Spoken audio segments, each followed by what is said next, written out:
തരത്തിൽ അത് മാറും. എല്ലാ ആളുകളെയും ഉക്രൈനിൽ നടന്ന യുദ്ധം പോലും പല രാജ്യങ്ങളുടെയും സമ്പദ് വ്യവസ്ഥയെ ബാധിച്ചു. അപ്പോൾ ഇത് ഗൗരവതരമായിട്ടുള്ള ഒരു വിഷയമാണ്. അതുകൊണ്ട് എത്രയും പെട്ടെന്ന് അവസാനിപ്പിക്കാനുള്ള ഇടപെടലുകളും ഇതിൻ്റെ അകത്ത് നിലപാടും വേണം ഗവൺമെന്റുകൾക്ക്.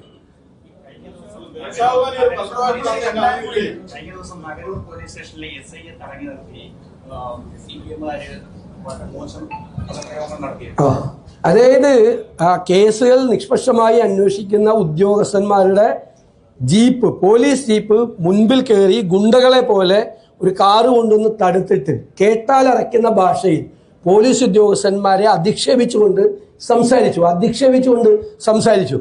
ആഭ്യന്തര വകുപ്പിന്റെ ചുമതലയുള്ളത് മുഖ്യമന്ത്രി പിണറായി വിജയനാണ്. അദ്ദേഹത്തിന്റെ പാർട്ടിയിൽപ്പെട്ട ആളുകളാണ് ഗുണ്ടകളെ പോലെ ഈ പോലീസ് ഉദ്യോഗസ്ഥന്മാരുടെ ആത്മവീര്യം ചോർത്തുന്ന തരത്തിൽ കേട്ടാൽ അറയ്ക്കുന്ന തെറികൾ പറഞ്ഞുകൊണ്ടിരിക്കുന്നത്. പുരോഗമന ആശയക്കാരാണ് ഇവരെന്ന് വ്യാപകമായി പ്രചരിപ്പിക്കുകയും പ്രകടനങ്ങളിലെ മുദ്രാവാക്യങ്ങൾ, കവിത തുളുമ്പുന്ന മുദ്രാവാക്യങ്ങളും ഈ പോലീസിനെ തടഞ്ഞു നിർത്തി പറയുന്ന വാക്കുകൾ എല്ലാവരും കേട്ടതാണ്. എത്രമാത്രം കേരളത്തിലെ CPM അധപ്പതിച്ചിരിക്കുന്നു. അത് ഭരണം കയ്യിലെടുത്തിട്ട് അണികൾ അമ്മാനെ വാടുന്നൊരു സ്ഥിതിയിലേക്ക് കാര്യങ്ങൾ പോവുകയാണ്. വളരെ ഗൗരവത്തോടുകൂടി നോക്കി കാണേണ്ട ഒരു വിഷയമാണ്. മുഖ്യമന്ത്രി ഇക്കാര്യത്തിൽ എന്ത് നിലപാടെടുക്കുന്നു എന്ത് പറയുന്നു എന്നറിയാനും ഞങ്ങൾക്ക് താല്പര്യമുണ്ട്.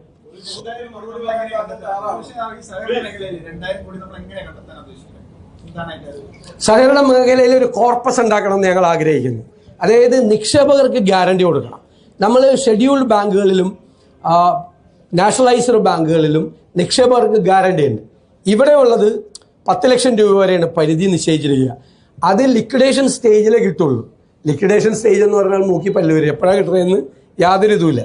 ഇതങ്ങനെയല്ല. ഡിപ്പാർട്ട്മെന്റ് ഒരു ബാങ്ക് പ്രശ്നത്തിലായി, പ്രതിസന്ധിയിലായി, ആ ബാങ്കിന് അവിടുത്തെ നിക്ഷേപകർക്ക് പണം തിരിച്ചു കൊടുക്കാൻ പറ്റില്ല എന്ന് ഡിപ്പാർട്ട്മെന്റ് റിപ്പോർട്ട് ചെയ്യുന്ന ആ സമയത്ത് മുതൽ നിക്ഷേപകരുടെ ഗ്യാരണ്ടി കൊടുക്കണം. ഞാൻ നേരത്തെ പറഞ്ഞതുപോലെ ഈ പെൻഷൻ കിട്ടിയിരിക്കുന്ന പൈസ, മകളുടെ കല്യാണത്തിന് വേണ്ടി ഉള്ള പൈസ, സ്ഥലം വിറ്റിട്ടിരിക്കുന്ന പൈസ, ഇങ്ങനെയൊക്കെയുള്ള പൈസയാണ് ആളുകളുടെ ജീവിതത്തിലെ ഏക സമ്പാദ്യമാണ് കിടക്കുന്നത്.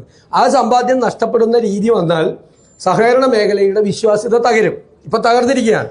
മാത്രമല്ല, സഹകരണ മേഖല തകർന്നാൽ കേരളത്തിന്റെ സമ്പദ് വ്യവസ്ഥയ്ക്ക് അത് വളരെ ഗൗരവതരമായ ആഘാതം ഏൽപ്പിക്കും. അതുകൊണ്ട് ഈ കട്ടെടുത്ത ആളുകൾക്ക് ജയിലിൽ വിടണം. അവർക്കെതിരായിട്ട് അതിശക്തമായ ക്രിമിനൽ നടപടികൾ സ്വീകരിക്കണം. അല്ലാത്ത കാര്യങ്ങൾക്ക് തീർച്ചയായിട്ടും ഈ നടപടി തന്നെ വേണം.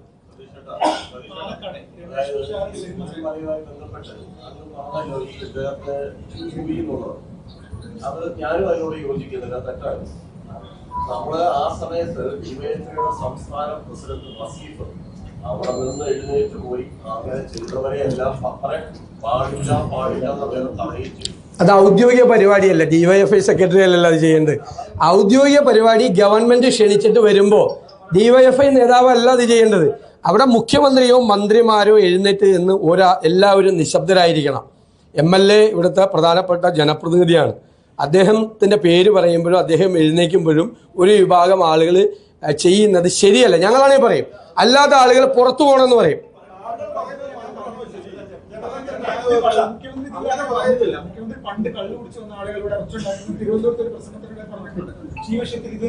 മുഖ്യമന്ത്രി അത് പറയാൻ മടിയുള്ള ഒരാളല്ല. ഞാനാണെങ്കിൽ പറയും, ഉറപ്പായിട്ട് പറയും. നിങ്ങൾ ശ്രദ്ധിക്കാറുണ്ടല്ലോ, ചില മീറ്റിങ്ങുകളിൽ ആളുകൾ ആ യോഗത്തിന്റെ അന്തസ്സിന് ചെയ്യാത്ത രീതിയിൽ സംസാരിച്ചാൽ നിങ്ങൾ മിണ്ടരുത്, സംസാരിക്കരുതെന്ന് പറയും.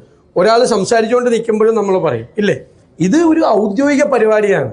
ഒരു MLA ആണ്, ഒരു ജനപ്രതിനിധിയാണ്. അങ്ങനെ ആർക്ക് വേണമെങ്കിലും ആരെ വേണമെങ്കിലും അധിക്ഷേപിക്കാമല്ലോ. അത് ശരിയല്ല.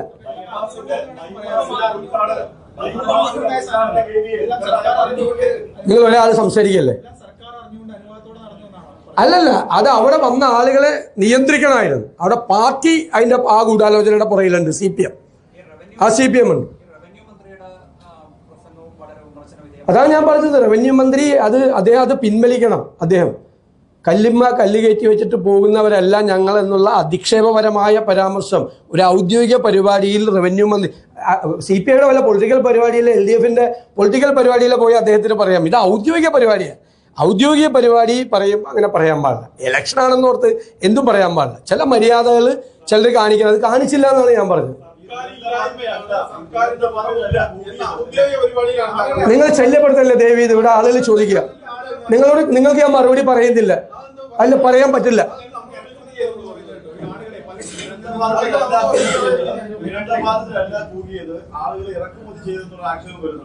അവിടെ ദുരന്ത ബാധിതരായിട്ടുള്ള ഒരാൾ പോലെ MLA കൂകിയിട്ടില്ലല്ലോ. അവിടെ ഇറക്കുമതി ചെയ്ത ആളുകളാണ് ആ പ്രശ്നം ഉണ്ടാക്കിയത്. ഇറക്കുമതി ചെയ്താൽ പാർട്ടിക്ക് ആ ഗൂഢാലോചനയിൽ പങ്കുണ്ട്. ഗവൺമെന്റ് അതിന് കൂട്ടുനിന്നു, മന്ത്രിമാരും മുഖ്യമന്ത്രിയും. അതാണ് പ്രശ്നം.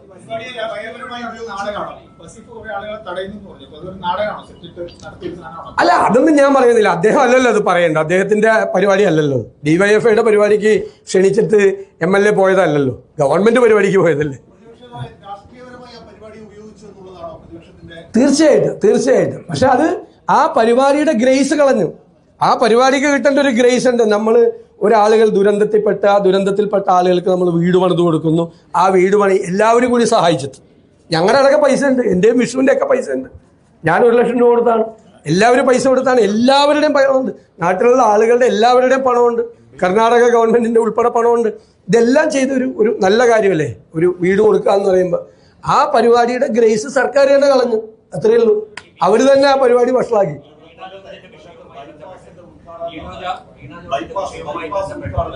വലിയ പ്രശ്നങ്ങൾ ഉണ്ടായിരുന്നു. അപ്പൊ അന്ന് DYFIയുടെ സംസ്ഥാന പ്രസിഡന്റ് പറഞ്ഞപ്പോൾ KSUക്കാർ ചെയ്തതിന് വിഷ്വലില്ല എന്നുള്ളതാണ് പറഞ്ഞത്. അപ്പൊ അതിന് DYFI സംസ്ഥാന പ്രസിഡന്റ് പറഞ്ഞത് ഇപ്പോ പ്രതിപക്ഷ നേതാവിന്റെ കാല് തല്ലി ഓടിച്ചു, ആരുമില്ല. അങ്ങനെയാണെങ്കിൽ അതും ന്യായീകരിക്കുമോ എന്നുള്ള ഒരു ചോദ്യം DYFIയുടെ ഭാഗത്തു നിന്നുണ്ടായിരുന്നു. അതിനെനിക്ക് ഒറ്റ മറുപടിയുള്ളു. എന്റെ മുട്ടുകാല് തല്ലി ഓടിക്കുമെന്ന് പറഞ്ഞതിന് ഒറ്റ മറുപടിയുള്ളു. ഒന്ന് ചിരിപ്പിക്കാതെ പോടെ ചേർക്കാം.